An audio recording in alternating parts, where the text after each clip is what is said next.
Our big story at 5:30 tonight, at least 5 people here in Florida have died due to flesh-eating bacteria. All the cases happen along the Gulf Coast, and officials believe it's likely due to the warm water.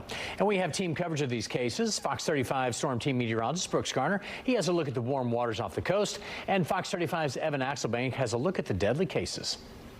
Who wants to think about the things you can't see at the beach? You go to the beach to get in the water. If there's flesh-eating bacteria, I had no idea. But the reality, doctors say, is that the nastily named Vibrio vulnificus is always present and is likely blooming in the high water temperatures. This year, 5 in Florida have died from flesh-eating bacteria.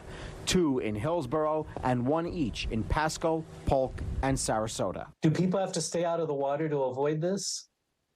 I would say no. You do not have to stay out of the water. You just need to be conscious of a few questions. The 2 biggies are whether you have a compromised immune system and whether you have any open wounds. And remember, those can happen while you're at the beach, even from a bug bite or stepping on something sharp.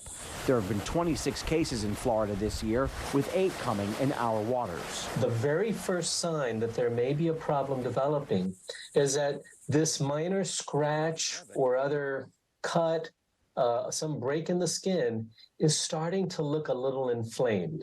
Both Ben T. Davis and Cypress Point Park in Tampa have registered poor quality water samples as recently as August 9th, though 5 deaths and 26 cases are relatively few compared to the Hurricane Ian-induced year of 2022, when we saw 74 cases and 17 deaths. The fear is the warm water will keep bacteria in bloom. I'm just going to live my life, go to the beach, take the grandkids.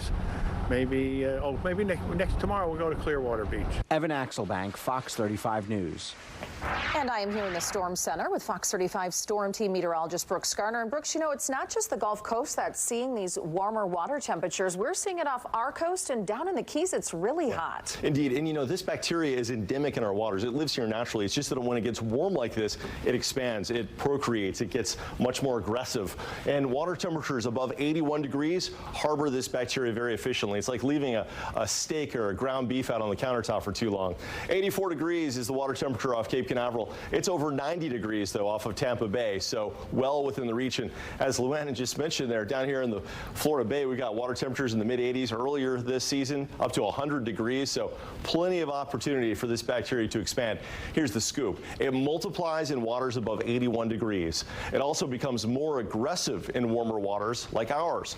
The bacteria enters through open wounds, exploding people with weakened immune systems or underlying health conditions.